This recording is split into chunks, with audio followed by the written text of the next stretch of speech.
روزہ رکھنے اور روزہ کھولنے کی مصنون دعائیں بتا دیں۔ کھولنے اور رکھنے کی دعائیں تو کوئی نہیں، صرف ایک روزہ افطار کرنے کی دعا ہے جو صحیح سند سے ثابت ہے۔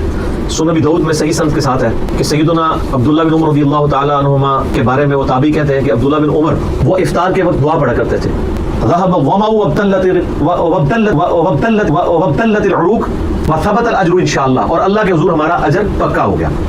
یہ الفاظ ثابت الاجر انشاءاللہ، اس کا بھی ترجمہ ان سے نہیں ہو پایا۔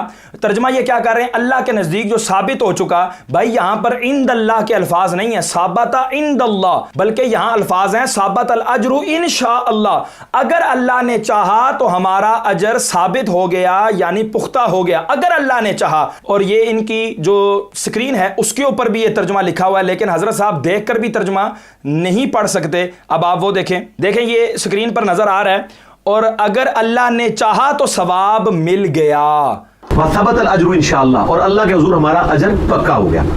اور ظاہر ہے کہ روزہ کھولنے کے بعد کی دعا ہے، پہلے کی نہیں ہے، یعنی جب آپ پانی پی لیں اور افطار کر لیں، یہ ایک دعا ثابت ہے افطار کے وقت۔ بلکہ سنن ابن ماجہ میں حدیث ہے کہ روزہ دار کی دعا قبول ہوتی ہے خصوصاً افطار کے وقت۔ افطار کے وقت آپ تمام مصنون دعائیں کریں، صبح شام کے جو اذکار میں شام کے اذکار ہیں وہ بھی کریں، اور دعائیں کریں صبح شام کے اذکار جو بلو کارڈ پہ ہیں، گرین کارڈ والی دعائیں کریں، قرآنی دعائیں کریں، جتنی مرضی دعائیں مانگیں۔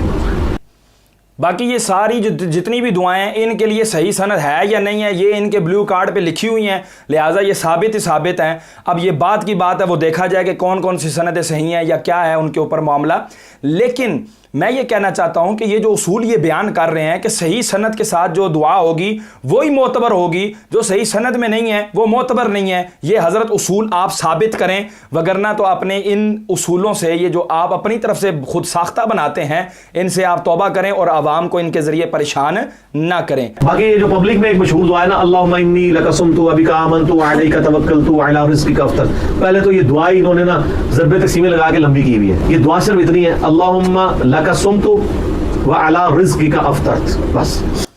اچھا جی، حضرت صاحب کی جہالت دیکھیں کہ کہتے ہیں کہ یہ بس دعا اتنی ہے، ان کو بقیہ روایات سے بالکل ہی کوئی سروکار نہیں ہے۔ الدعاء للطبرانی، امام ابو قاسم طبرانی، متوفہ 360 ہجری، جلد 1 صفحہ نمبر 286 کے اوپر فرماتے ہیں، بیروت کا چھاپا ہے یہ، اور حدیث نمبر ہے 918۔ ان انس بن مالک رضی اللہ تعالی عنہ ان النبی صلی اللہ تعالی وسلم کان اذا افطر قال بسم اللہ اللہم لک صمت وعلی رزقک افطرت تقبل منی انک انت السمیع العلیم۔ اگلی روایت سنیں، ابو القاسم طبرانی، متوفہ 360 سنہ ہجری، اپنی کتاب جلد 7 صفحہ نمبر 298 پر حدیث پاک ہے 7549۔ ان انس بن مالک، حضرت انس بن مالک رضی اللہ عنہ سے روایت ہے، کیا فرماتے ہیں؟ کان النبی صلی اللہ تعالی علیہ وسلم اذا افطر، جب بھی حضور سرور کونین افطار فرماتے، قال، آپ فرماتے بسم اللہ اللہم لک صمت وعلی رزقک افطرت۔ ہم اور بھی الفاظ دکھا دیتے ہیں جی۔ امام جلال الدین سیوطی شافعی رحمۃ اللہ تعالی علیہ، اپنی کتاب الفتح القبیر فی ضم الزیادات الی الجامع الصغیر، اس کی جلد 1 صفحہ نمبر 133 کے اوپر 1355 نمبر حدیث پاک آپ نے نقل کی کہ حضور فرماتے ہیں اذا قرب الی احدکم طعام، کہ تم میں سے جس کے قریب بھی کھانا کیا جائے وہو صائم، اس حال میں کہ وہ روزے دار ہو، فلیقل، تو اس کو چاہیے کہ وہ یہ دعا پڑھے، بسم اللہ والحمد للہ اللہم لک صمت وعلی رزقک افطرت وعلیک توکلت سبحانک وبحمدک تقبل منی انک انت السمیع العلیم۔ یہاں پر کتنی بڑی روایت پیش کر دی گئی، حضرت صاحب کو یہ نظر نہیں آئی اس وجہ سے کہ یہ عربی میں ہے ساری۔ اب آگے سنیں حضرت کیا کہتے ہیں۔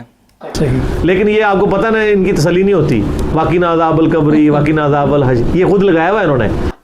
اچھا جی، استغفر اللہ، ان کی تسلی نہیں ہوتی، انہوں نے یہ خود لگایا ہوا ہے، تو بتانا یہ چاہ رہے ہیں کہ یہ جو انہوں نے لگایا ہوا ہے یہ غلط لگایا ہوا ہے۔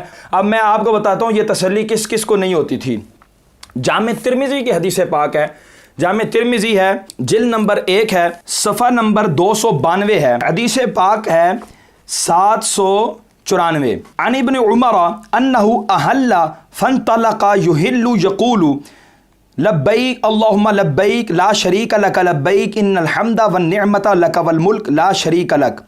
کہتے ہیں حضرت عبداللہ بن عمر یہ تلبیہ کہتے ہوئے چلتے تھے کہ یہ جو پورا معروف تلبیہ ہے، قال وکان عبداللہ ابن عمر یقول هذه التلبیۃ رسول اللہ صلی اللہ تعالی علیہ وسلم وکان یزید من عنده فی اثر تلبیۃ رسول اللہ صلی اللہ تعالی علیہ وسلم.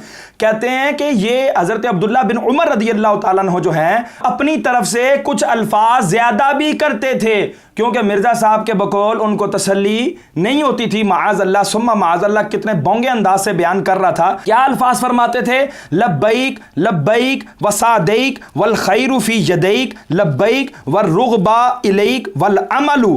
یہ الفاظ آپ زائد کرتے تھے. یہ حدیث کیا ہے؟ ھذا حدیث صحیح قال ابو عیسیٰ. حضرت اب یہ بات سننے والی ہے، آپ یہ سنیں گے تو آپ کے طوطے اڑ جائیں گے انشاءاللہ. فرمایا والعمل علیہ عند اہل العلم من اصحاب النبی صلی اللہ تعالی علیہ وسلم وغیرہم، کہ اس بات پر عمل یعنی دعا کے اندر الفاظ زیادہ کرنا، اس پر اصحاب رسول کے اہل علم صحابہ کا عمل تھا. اور امام شافعی کیا فرماتے ہیں وہ سنیں، فَإِن زَادَ زَائِدٌ فِي تَلْبِيَةِ شَيْئًا مِّن تَعْظِيمِ اللَّهِ فَلَا بَأْسَ إِن شَاءَ اللَّهُ. فرماتے ہیں اگر کسی زائد کرنے والے نے، کسی الفاظ بڑھانے والے نے تلبیہ کے اندر ایسے الفاظ بڑھائے جو اللہ کی تعظیم کے الفاظ ہیں وہ بڑھا دیے، فرمایا فلا باسا انشاءاللہ، انشاءاللہ اس کے اندر کوئی حرج نہیں ہے. امام شافعی فتویٰ دے رہے ہیں. صحیح مسلم شریف جلد 1 ہے،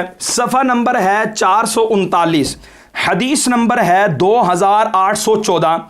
کہتے ہیں وقان عبداللہ ابن عمر یقول، حضرت عبداللہ بن عمر رضی اللہ تعالیٰ عنہ نے فرمایا کانا عمر بن الخطابی، کہ حضرت عمر بن خطاب یعنی عمر فاروق اعظم وہ بھی حضور کے انہی کلمات سے تلبیہ کہا کرتے تھے. وَيَقُولُ، اور اپنی طرف سے یہ الفاظ بھی فرمایا کرتے تھے، لبیک اللہم لبیک لبیک لبیک وسعدیک والخیر فی یدیک لبیک والرغباء الیک والعمل. ان کو بھی معاذ اللہ تسلی نہیں ہو رہی تھی مرزا صاحب کے بقول، معاذ اللہ. اب لیں جی حضرت صاحب علمی کتابی صاحب بخاری شریف، ہم آپ کو نیچے سے اوپر لے کر آ رہے ہیں، انشاءاللہ آپ کو سمجھ میں آئے گا کہ علمی کتابی کسے کہتے ہیں. جلد 1 ہے، صفحہ نمبر 179 ہے، حدیث نمبر 799. ان رفاعۃ بن رافع قال كنا یوما نصلی وراء النبی صلی اللہ تعالی علیہ وسلم. کہتے ہیں ایک دن ہم حضور کے پیچھے نماز پڑھ رہے تھے، فلما رفع راسہ من الرکعۃ، جب حضور نے رکوع سے سر اٹھایا، قال سمع اللہ لمن حمدہ، آپ نے سمع اللہ لمن حمدہ کہا.